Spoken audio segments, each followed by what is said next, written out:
Friends, video को start करने से पहले एक छोटा सा इंस्ट्रक्शन है आपके लिए। बेस्ट टेक्स्ट बुक और test series for SSC, JEE और गेट के लिए मैंने डिस्क्रिप्शन में नीचे लिंक डाला हुआ है। Thank you so much. और चलिए अब हम लोग अपना वीडियो कंटिन्यू करते हैं। तो आइए फ्रेंड्स, इस वीडियो में जो हमने लास्ट पार्ट में डिस्कस किया हुआ था वो सेम कंप्रेशन रेशियो और हीट रिजेक्शंस को लेके हमने बात किया हुआ है। इस वीडियो में हम लोग क्या करने वाले हैं, same peak pressure, peak temperature and heat rejections को लेके बात करेंगे हम लोग। तो देखिए सबसे पहले इस पे बात करते हैं। देखिए लास्ट का जो हमने 2 पॉइंट डिस्कस किया हुआ था पिछले वीडियो में, एक वीडियो में हमने सेम कंप्रेशन रेशियो और हीट इनपुट देखा है और दूसरे वीडियो में हमने सेम कंप्रेशन रेशियो और हीट रिजेक्शन देखा है। ये दोनों में अगर आप देखेंगे तो जो आपका एफिशिएंसी है वो ऑटो साइकिल का एफिशिएंसी सबसे ज्यादा आ रहा था, फिर आपका ड्यूअल था, उसके बाद आपका डीजल साइकिल का एफिशिएंसी था। चलिए इस पे हम लोग बात करते हैं। तो अगेन यहाँ पर हमको अगर पैरामीटर को कंपैरिजन करना है तो अगेन हमको पीवी और टीएस दो डायग्राम की तरफ हमें मूव करना पड़ेगा। तो सबसे पहले देखिए हम लोग पीवी डायग्राम पे बात करेंगे और उसके बाद जो हम लोग बात करेंगे वो हमारा होगा टीएस डायग्राम। ठीक है, तो पीवी डायग्राम पे अगर देखिए तो क्या होगा, बात कर रहे हैं, देखो same peak pressure, peak temperature और हीट रिजेक्शंस पे बात हो रही है। तो अगेन पीवी डायग्राम हमको ऑटो, डीजल और ड्यूअल तीनों का हमें ड्रॉ करना है। तो चलिए तीनों का देख लेते हैं। अगर आपको याद हो तो ऑटो साइकिल का हमारा कैसा होता है, 1 से 2, दिस इज 2 से 3 कांस्टेंट वॉल्यूम, 3 से आपका 4 आइसेंट्रोपिक एक्सपांशन है और नेक्स्ट आपका 4 से 1। ठीक है, नेक्स्ट अगर हम लोग बात करें, देखो ये जो हमारा डायग्राम है ये हमारा क्या है, पीवी है। नेक्स्ट अगर हम लोग बात कर रहे हैं टीएस को लेके, तो टीएस डायग्राम में आपका क्या होगा, ये जो आपका कंडीशन, सॉरी अभी पीवी की बात हो रही है तो ये हमारा ऑटो का था। डीजल के लिए क्या होगा, ये आपका 1 से 2 तो एज इट इज है, लेकिन 2 से 3 कांस्टेंट प्रेशर पे हीट एडिशन होता है, 3 से 4 आपका रिवर्सिबल एडियाबैटिक एक्सपेंशन और नेक्स्ट आपका 4 to 1 this is the constant volume heat rejection. पूरा पीवी ड्रॉ कर रहा हूं। ड्यूअल के लिए क्या होता है, 1 से 2 आइसेंट्रोपिक एक्सपेंशन, 2 से 3 constant volume heat addition, next आपका 3 से 4 constant pressure heat addition, 4 to 5 reversible adiabatic expansion and 5 to 1 this is the constant volume heat rejection. Clear है। अब इस चीज को यहाँ पर हम लोग ड्रॉ करने वाले हैं। तो सबसे पहले ऑटो को ड्रॉ कर लेते हैं। तो ये हमने ड्रॉ कर लिया ऑटो को, 1 2 3 4, यहां तक कोई डाउट, क्लियर। तो यहां पर हम लोग लिख सकते हैं क्या, ये हमारा 1 2 3 4 1 और ये जो आपको रिप्रेजेंट कर रहा है किसके लिए, ये ऑटो साइकिल के लिए। ये जो आपको रिप्रेजेंट हो रहा है ये है आपका ऑटो साइकिल। नेक्स्ट अगर हम लोग बात करते हैं 2 से 3 को लेके, तो 2 से 3 अगर आप बात करोगे तो नेक्स्ट आपका, देखो ये तो आपने ऑटो का था। डीजल के लिए बात करते हैं हम लोग, क्या क्या चीजों को छेड़खानी नहीं करनी है वो चीज को समझना जरूरी है। Same peak pressure, peak temperature और हीट रिजेक्शन। पहला चीज, ये आप जब पीवी डायग्राम में हो तो पीक मतलब होता है मैक्सिमम पॉइंट। तो यहां पर पीक प्रेशर की अगर बात करेगा तो इसमें सबसे मैक्सिमम प्रेशर इस पी वर्टिकल एक्सिस पे देखोगे तो ये आपको दिख रहा है P3। मतलब कोई भी अगर आप जो साइकिल ड्रॉ करोगे वो आपका मैक्सिमम प्रेशर, ये प्रेशर को अचीव करना चाहिए, ना इससे ऊपर ना इससे नीचे। पीक टेम्परेचर देखो पीवी डायग्राम में शो नहीं हो पाएगा क्योंकि पीक टेम्परेचर के लिए आपको टीएस डायग्राम की तरफ मूव करना पड़ेगा। तो जब हम लोग टीएस डायग्राम की तरफ मूव करेंगे तब हम लोग बात करेंगे किसका, पीक टेम्परेचर का। बात करते हैं हीट रिजेक्शन। हीट रिजेक्शन अगर आप तीनों में देख रहे हैं तो कांस्टेंट वॉल्यूम पे हीट रिजेक्शन हो रहा है। तो जो 4 to 1 लाइन हमको दिख रही है, ये 4 से 1 लाइन को हमको एज इट इज रखना है। ये जो हमको 4 से 1 लाइन दिख रहा है, ये लाइन को हमें क्या रखना है, एज इट इज रखना है 4 से 1 को। क्लियर। अब देखिए इसमें हम लोग आगे बात करते हैं। अब देखिए हमको क्या मिलेगा। तो सबसे पहला चीज अगर आप देखिए यहाँ पे 1 से 2 आपको जो दिख रहा है ये आपको दिख गया रिवर्सिबल एडियाबैटिक कंप्रेशन। ये आपका 2 से 3 पे आइए, 2 से 3 आपका क्या है, डीजल प्रोसेस है, डीजल साइकिल है, तो कांस्टेंट प्रेशर है। ये 2 से 3 आपका कांस्टेंट प्रेशर हीट एडिशन है। अब ये बताओ 2 से 3 मान लीजिए कि यहाँ पर था और यहाँ से मैं आगे बढ़ा, चलिए बढ़ जाता हूँ।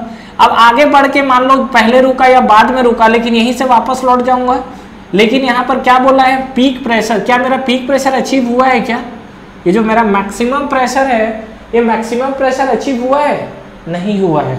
ठीक है, तो इसलिए आपको क्या करना पड़ेगा, ये वाला जो 2 पॉइंट है इसको कहीं ना कहीं यहाँ पर ले जाना पड़ेगा। तो इसके लिए आप क्या करो, 1 से 2 जो आपका कंप्रेशन रेशियो, इसी कंप्रेशन रेशियो को आप आगे बढ़ा दो। ठीक है, तो ये हमारा पॉइंट बन जाता है। मान लीजिए हमारा पॉइंट बन गया 2 डबल डैश। इससे फायदा क्या हुआ, इससे फायदा ये हुआ कि अब आपको क्या है, कांस्टेंट प्रेशर पे हीट एडिशन करना है, तो इस लाइन को ले जाके यहाँ पर मिलाइए। अब मिलाने के बाद आगे भी बढ़ना है क्या, देखो अगर आप ये लाइन को मिला के आगे बढ़ गए और 3 से 4 आपने एक्सपांशन कराया एडियाबेटिकली, तो ये आपका एक्सपांशन होगा, तो फिर देखो कांस्टेंट वॉल्यूम ये आपका हीट रिजेक्शन बढ़ जाएगा, जबकि आपको हीट रिजेक्शन बोला है सेम रखने के लिए। ये चीज आपको समझ में आ रहा है? तो आपको क्या करना पड़ेगा, ये वाली लाइन को आपको मूव नहीं करना पड़ेगा, आप यहाँ बाउंडेड है कि पॉइंट 3 पे ही जाके आपको स्टॉप होना पड़ेगा, ठीक है। और पॉइंट 3 के बाद नेक्स्ट हम लोग मूव कर लिए कहाँ, पॉइंट 4 पे, और 4 to 1 आपका क्या बन गया, कांस्टेंट वॉल्यूम हीट रिजेक्शन। तो यहाँ अगर मैं डीजल साइकिल को रिप्रेजेंट करूं तो क्या बनेगा, ये 1 2, तो ये हमारा बना 1 2, और यहाँ पर हम लोग लिख सकते हैं क्या 2 डबल डैश, फिर हम लोग लिख सकते हैं क्या 3, फिर हम लोग लिख सकते हैं क्या 4, और फिर हम लोग लिख सकते हैं 1। और ये जो आपका साइकिल, ये कौन सा साइकिल है, this is the diesel cycle, ठीक है। ये जो हमारा रिप्रेजेंट हुआ है ये हमारा क्या है, अच्छा 2 लिखने की जरूरत भी नहीं है, ठीक है, सीधा सीधा आप लिखिए 1 के बाद डायरेक्ट 2 डैश लिखो, 1 2 डैश 3 4 1 3 4 1, ठीक है। और ये जो आपको मिला है ये आपको मिला है डीजल साइकिल, ठीक है।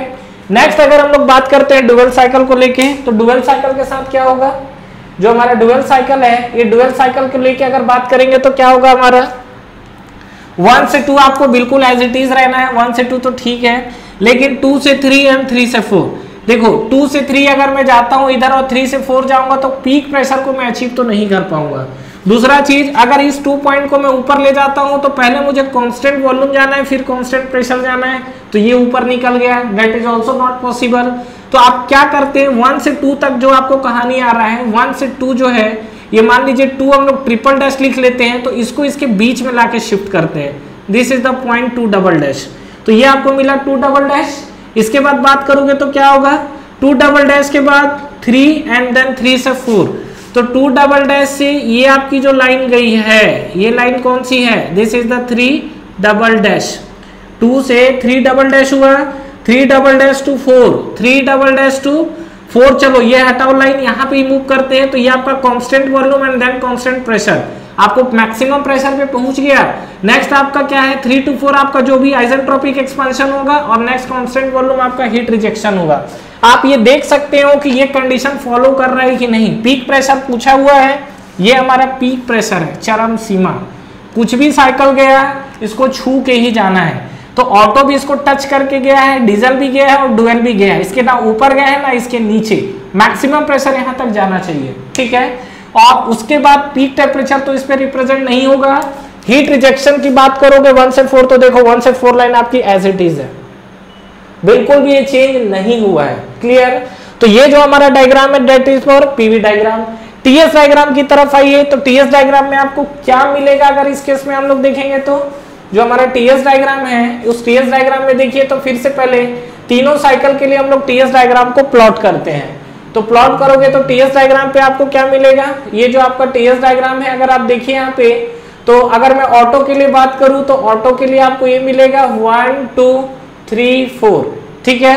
और डीजल के लिए बात करें तो देखो डीजल के लिए आपका ऑटो के लिए कांस्टेंट वॉल्यूम है, और कांस्टेंट प्रेशर के लिए बात करोगे तो ये आपको डीजल के लिए इसी तरीके से दिखेगा, बट ये आपको दिखेगा कांस्टेंट प्रेशर, ठीक है। सब टीएस डायग्राम में ड्रॉ कर रहा हूं। डुअल के लिए क्या दिखेगा, ये आपको दिखेगा आइसेंट्रोपिक एक्सपेंशन, पहले आपको दिखेगा कांस्टेंट वॉल्यूम, फिर आपको दिखेगा कांस्टेंट प्रेशर, तो ये आपका 1 2 3 4, ठीक है। उसके बाद आपका नेक्स्ट आपका जो भी आता है 5, इसके बाद आपको ये दिखेगा, ठीक है।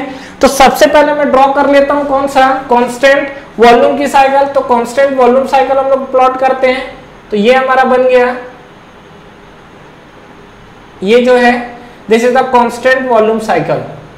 थोड़ा सा लाइन को नीचे लाते हैं और इसको हम लोग मिलाते हैं इस तरीके से, 1 2 3 4, ठीक है। तो 1 2 3 4 ये जो दिख रहा है, ये आपको क्या दिख रहा है, this is for auto cycle, clear है। अब आपको आगे क्या करना है, ये जो आपको दिख रहा है, ये आपको दिख रहा है किसके लिए, ऑटो साइकिल के लिए। अब आपको क्या करना है, डीजल साइकिल की बात करते हैं। डीजल साइकिल में देखो ये आपका जैसे कांस्टेंट वॉल्यूम है, अब आपको डीजल साइकिल में कांस्टेंट प्रेशर रखना है, बट एक चीज ध्यान रखना है, क्या, पीक प्रेशर तो यहाँ पर आपको नहीं दिखेगा, लेकिन पीक टेम्परेचर तो दिखेगा। तो ये आपका जो है, ये आपका है पीक टेम्परेचर। आप कोई भी आप साइकिल यूज करोगे तो ये मैक्सिमम टेम्परेचर को आपको टच करके ही जाना है, ये जो आपका मैक्सिमम टेम्परेचर है इसको आप टच करके ही जाओगे, ठीक है। तो ये हमारा पीक टेम्परेचर, और नेक्स्ट आपको दिख रहा है that is the heat rejection, ठीक है। तो हीट रिजेक्शन से अगर प्रोसेस की बात करेंगे तो आपको क्या मिलेगा, 4 to 1 ये लाइन, मतलब इसमें 0.3 को टच करके जाना है और ये 4 to 1 लाइन आपको चेंज नहीं होना चाहिए। ये लाइन का लेंथ आपका चेंज नहीं होगा क्योंकि यही आपका क्या शो कर रहा है, हीट रिजेक्शन को रिप्रेजेंट कर रहा है, ठीक है। तो ये आपका ऑटो मैंने ड्रॉ कर दिया है। नेक्स्ट आइए डीजल पे। डीजल पे अगर आप आओगे तो क्या क्या मिल रहा है, देखो 1 से 2 डबल डैश, ये 2 डबल डैश यहाँ पे। अच्छा एक चीज देखो, ये 2 डबल डैश दो पॉइंट हो गया है क्या, यहाँ पर ये 2 सिंगल डैश करो इसको, और यहाँ पर भी ये सिंगल डैश है। और हालांकि मैंने डुअल का नाम नहीं लिखा है तो डुअल का नाम लिख लेते हैं। 1 2 डबल डैश 3 डबल डैश 4 1, क्या बोला, 1 2 डबल डैश, नेक्स्ट है 3 डबल डैश, फिर है आपका 3, ठीक है, नेक्स्ट है आपका 4, then 1, and this is the dual cycle. Clear. तो अभी मैं ड्रॉ कर रहा हूं फिलहाल डीजल साइकिल। तो 1 से 2 चलो जो भी है, पीक टेम्परेचर तक जाना है, इस लाइन पे आइए। 1 से 2 अगर मान लीजिए मैं ड्रॉ करता हूं तो 2 से 3 मुझे कांस्टेंट प्रेशर ड्रॉ करना है। अब ये बताओ, कांस्टेंट वॉल्यूम का स्लोप है, कांस्टेंट प्रेशर ड्रॉ करना है, तो यहां से जब कांस्टेंट प्रेशर ड्रॉ करोगे तो नीचे जाएगा। अब बताओ जब नीचे जाएगा तो होगा क्या, अब देखना, नीचे जैसे गए हम लोग, अगर आप नीचे से जाते हो तो एक ऑप्शन है कि मुझे मैक्सिमम टेम्परेचर को अचीव करना है, तो ये लाइन को मैंने उठा के यहाँ तक ले आया, बहुत खुशी की बात। अब इस लाइन को अगर मैं नीचे लेके आऊंगा तो इस लाइन को जब मिलाओगे तो हीट रिजेक्शन तो बढ़ गया ना। और आपको क्या बोला, हीट रिजेक्शन को छेड़खानी नहीं करना है, मतलब ये 4 to 1 लाइन आपको चेंज नहीं होना चाहिए। तो बेटर है कि हम इसको हटा दें। तो जब इसको हटा दोगे और यहीं से नीचे आओगे तो मैक्सिमम टेम्परेचर को ही टच नहीं करेगा। समझ में आ रहा है क्या प्रॉब्लम हो रहा है। तो यहाँ पर क्या किया जा सकता है, देखो पीवी डायग्राम से भी आपको अंडरस्टैंडिंग मिल जाएगी। 1 से 2 जो है कहीं ना कहीं ये लाइन आपको कंप्रेशन रेशियो को रिप्रेजेंट कर रहा है, और डीजल के लिए आप देखोगे तो कंप्रेशन रेशियो को हमने बढ़ा के मैक्सिमम प्रेशर तक ले गए हैं। तो यहाँ पर आपको अभी क्या करना है, आपको देखो कांस्टेंट, ये आपको जो दिख रहा है, ये आपको दिख रहा है मैक्सिमम टेम्परेचर, ये आपको दिख रहा है T3। तो यहाँ पे आप बात करोगे तो ये कांस्टेंट वॉल्यूम है। तो अगर मैं यहाँ पे बात करूँ डीजल को लेके, तो ये कांस्टेंट प्रेशर का स्लोप मैंने उल्टा थोड़ा सा चल दिया है। क्यों चला है, क्योंकि इस लाइन को अब आप बढ़ा दो ऊपर, ठीक है, और ये जब लाइन ऊपर बढ़ाओगे तो 1 से आपको कहाँ जाएगा, 2 डैश की तरफ, ठीक है। तो ये आपको मिला 2 डैश, ये जो आपको मिला है क्या मिला है, 1 से 2 डैश, तो 1 से 2 डैश, क्लियर है। अब 2 डैश टू 3, 2 डैश टू 3, क्या मिलेगा, ये कांस्टेंट प्रेशर है, और देखो मैक्सिमम टेम्परेचर भी आपका अचीव कर लिया, क्लियर है। तो 2 डैश टू 3 यहां तक क्लियर है। नेक्स्ट आप देखिए क्या बनेगा, 2 डैश टू 3 तक, तो यहाँ अब 3 to 4 और 4 to 1 आपका प्रोसेस एज इट इज है। तो 1 2 dash 3 4 1, 1 2 dash 3 4 1, that is the diesel cycle. अब आपको ड्रॉ करना है डुअल साइकिल। तो डुअल साइकिल आपका कैसा ड्रॉ होगा बताओ, अगर मैं डुअल साइकिल की बात करता हूं तो ये जो आपको कंडीशन दिख रहा है डुअल के लिए, 1 2 double dash 3 double dash, 1 2 double dash and 3 double dash, ठीक है। अब देखो 3 4 1, पहला तो ये देखोगे तो कांस्टेंट वॉल्यूम है, फिर कांस्टेंट प्रेशर है, और कांस्टेंट प्रेशर के लास्ट में आपको मैक्सिमम टेम्परेचर मिलना चाहिए ना। तो ये वाला तो कांस्टेंट प्रेशर है, तो एक काम करते हैं, ये वाली लाइन तो कांस्टेंट प्रेशर है ना, ठीक है।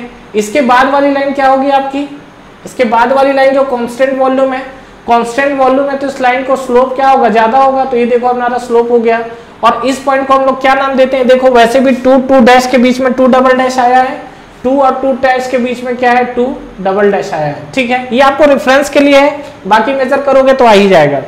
अब 2 डबल डैश से 3 डबल डैश गया हुआ है, तो ये आपको मिल गया 3 डबल डैश, ठीक है। उसके बाद 3 डबल डैश से कहाँ गया हुआ है, 3 पे, तो यहाँ पर आपका चले गया 3 डबल डैश से 3 पे।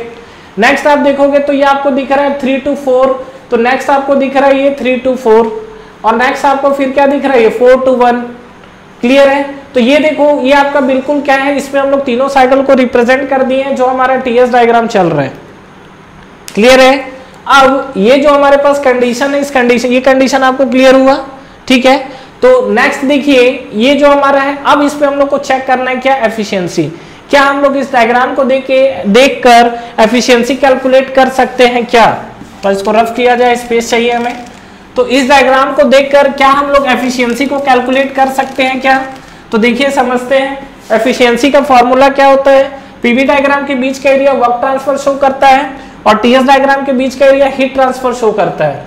तो यहाँ पे अगर हम लोग बात कर रहे हैं क्या एफिशिएंसी वाले टर्म्स को लेके, तो एफिशिएंसी इक्वल टू होता है आपका क्या, that is the W net by Q supply, यही होता है। अगर मैं बात करूं, देखो हीट रिजेक्शन है, क्यू सप्लाई की बात नहीं किया और डब्ल्यू नेट की भी बात चल रही है।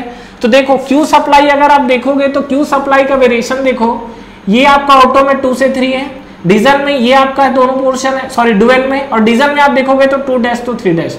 कहीं ना कहीं जो हीट सप्लाई है इसका वेरिएशन कम है, लेकिन जिसका एरिया देखो पीवी डायग्राम में जो कोई भी साइकिल होता है उस साइकिल के बीच का एरिया क्या शो करता है, वर्क ट्रांसफर। तो यहाँ पर अगर आप देखोगे डब्ल्यू नेट के लिए तो सबसे ज्यादा एरिया क्या शो कर रहा है, ये ऑटो साइकिल का एरिया है। तो कहीं ना कहीं आप देखोगे तो जो डब्ल्यू नेट है, डब्ल्यू नेट आपको वर्क ट्रांसफर सबसे ज्यादा किसके लिए दिख रहा है, ऑटो के लिए। जो आपका वर्क ट्रांसफर है सबसे ज्यादा एरिया किसका दिख रहा है, ऑटो का, डीजल का। ब्लू वाला लाइन है that is not for auto, blue वाला लाइन आपका डीजल के लिए शो कर रहा है। तो यहाँ पर हमने लिख दिया जो वर्क ट्रांसफर है सबसे ज्यादा डीजल के लिए शो कर रहा है। उसके बाद रेड वाला लाइन है, तो रेड वाला लाइन है तो इसके बाद हम लोग यूज करेंगे डब्ल्यू नेट, किसके लिए यूज करेंगे हम लोग, डुअल के लिए। और नेक्स्ट अगर हम लोग बात करेंगे तो फिर हम लोग किसके लिए यूज कर रहे हैं, ये वाला पोर्शन है तो ऑटो के लिए। तो फिर हम लोग यहाँ बात करेंगे डब्ल्यू नेट, और डब्ल्यू नेट यहाँ पर किसके लिए एप्लीकेबल होगा, ऑटो के लिए। क्लियर है यहाँ तक? तो यहाँ पर क्यू सप्लाई के जो वेरिएशन है कम है, आपको एरिया के कारण जो आपको एरिया चेंजेस के कारण वर्क ट्रांसफर दिख रहा है वो आपको ज्यादा डोमिनेटिंग दिख रहा है। तो यहाँ पर हम लोग बोल सकते हैं क्या, डब्ल्यू नेट अगर डीजल के लिए ज्यादा है तो डेफिनेटली यहाँ पर डीजल साइकिल की एफिशिएंसी ज्यादा होगी। उसके बाद बात करेंगे तो डुअल साइकिल की एफिशिएंसी ज्यादा होगा, और उसके बाद अगर हम लोग बात करेंगे तो ऑटो साइकिल की एफिशिएंसी ज्यादा होगी। ठीक है, अब इस चीज को अगर मैं टीएस डायग्राम पे रिप्रेजेंट करूं तो भी हमको यही चीज मिलनी चाहिए। तो चलिए एक बार हम लोग देखते हैं यहाँ पर। तो टीएस डायग्राम पे अगर हम लोग बात करें तो यहाँ पर भी ठीक है एफिशिएंसी, तो एफिशिएंसी इक्वल टू आपको क्या मिलेगा, this is equal to W net by Q supply, तो ठीक है। और हम लोग इसको लिख सकते हैं क्या, 1 minus Q rejection by Q supply. Clear? अब आप यहाँ पर देखो आपने क्या बोला हुआ है कि क्यू रिजेक्शन तो हमारा सेम है, तो क्यू रिजेक्शन सेम है तो ये पैरामीटर तो आपका है सेम। इसका ये मतलब है कि अगर हमारा क्यू सप्लाई बढ़ता है, मतलब यहाँ पे आप देखोगे तो जिसका क्यू सप्लाई हाई होगा, ठीक है, अब क्यू सप्लाई बढ़ेगा तो क्या होगा, 1 बाई बढ़ा हुआ वैल्यू मतलब माइनस फैक्टर कम हो जाएगा, और माइनस फैक्टर कम होगा तो एफिशिएंसी बढ़ेगी। प्रैक्टिकली भी सोच सकते हो, अगर क्यू सप्लाई बढ़ेगा तो एफिशिएंसी बढ़ेगी, और क्यू रिजेक्शन, हीट रिजेक्शन बढ़ाओगे तो क्या होगा, डेफिनेटली एफिशिएंसी कम होगा। ठीक है, तो यहाँ पे अगर मैं बात करूं तो क्यू सप्लाई बढ़ रहा है तो एफिशिएंसी भी आपकी बढ़ रही है। तो इस केस में अगर हम लोग देखेंगे तो हमको क्या दिखेगा, यहां पर आप निकालिए किसका हमारा क्यू सप्लाई, देखो क्यू रिजेक्शन तो सेम है तो क्यू सप्लाई किसका ज्यादा है। पहला चीज ये लाइन देखिए, जो ऊपर वाली लाइन है यही लाइन तो क्यू सप्लाई शो कर रही है। सबसे ज्यादा आपको क्यू सप्लाई ब्लू वाले लाइन का दिख रहा है, क्योंकि जब नीचे प्रोजेक्ट करोगे तो सबसे ज्यादा एरिया कौन देगा, 2-3 वाला। उसके बाद देखोगे तो कौन सा देगा, 2-3 वाला, और उसके बाद देखोगे तो कौन सा देगा, 2 और 3 वाला। तो देखिए इसमें सबसे ज्यादा एरिया आपको कौन सा हीट सप्लाई किस में ज्यादा दिख रहा है, डीजल में। तो फाइनली मैं इसको क्या लिख सकता हूं, देखिए आप, तो यहाँ पर क्यू सप्लाई अगर हम लोग बात करें तो क्यू सप्लाई सबसे ज्यादा जो आपको दिख रहा है ब्लू वाली line that is the diesel है। ठीक है, तो ये हमने लिख दिया डीजल। उसके बाद हम लोग बात करेंगे क्यू सप्लाई सबसे ज्यादा किसके लिए बात हो रहा है, ये आपको दिख रहा है डुअल के लिए, तो यहाँ पर हमने लिख दिया डुअल के लिए। और उसके बाद हम लोग क्यू सप्लाई जो देख रहे हैं सबसे ज्यादा किसके लिए हो रहा है, ये हमको दिख रहा है ऑटो के लिए। ठीक है, तो क्यू सप्लाई ज्यादा है तो एफिशिएंसी ज्यादा है, तो यहाँ पर डेफिनेटली हम लोग लिख सकते हैं क्या, ये आपका है डीजल साइकिल की एफिशिएंसी सबसे ज्यादा होगी। फिर हम लोग बात करेंगे तो यहाँ पर हमको दिखेगा डुअल साइकिल का एफिशिएंसी सबसे ज्यादा होगा, और फिर हम लोग बात करेंगे तो यहाँ पर ऑटो साइकिल की एफिशिएंसी सबसे कम। ठीक है, मतलब ये जो आपको पैरामीटर दिख रहा है इसमें आपको जो आपकी एफिशिएंसी दिख रही है वो एफिशिएंसी आपको डीजल साइकिल का ज्यादा दिख रहा है, फिर डुअल का दिख रहा है, फिर आपको ऑटो का दिख रहा है। तो फ्रेंड्स ये कुछ था जिसके बारे में हमने डिस्कस किया।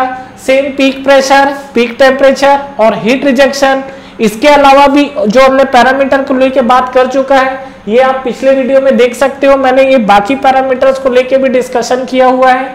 और आई होप यहाँ से आपको ये जो कंपैरिजन है बहुत ही इजी लैंग्वेज में मैंने समझाने की कोशिश की है और आप लोगों को ये चीजें क्लियर हुई होंगी। बिल्कुल एक बार प्रैक्टिस करिए, आपको ये बिल्कुल चीजें पूरी की पूरी प्रैक्टिस में आ जाएगी, आप इजिली इसको बिना देखे आप बना पाएंगे। Thank you very much for watching this video. Friends, इस वीडियो को लाइक करिए, ज्यादा से ज्यादा फ्रेंड्स के साथ शेयर करिए और इस चैनल को सब्सक्राइब करना ना भूलें और बेल नोटिफिकेशन जरूर प्रेस करिएगा, जिससे जो भी लेटेस्ट वीडियो अभी आ रहे हैं और जो भी आपके वीडियोस अपलोड हो रहे हैं वो आप तक पहले पहुंचे। और फ्रेंड्स, हमारा टेलीग्राम चैनल भी है जिसको आप ज्वाइन कर सकते हैं, जिसका लिंक नीचे आपको डिस्क्रिप्शन में और फर्स्ट कमेंट बॉक्स में मिल जाएगा। तो ठीक है फ्रेंड्स, तैयारी करते रहिए। Wish you all the best.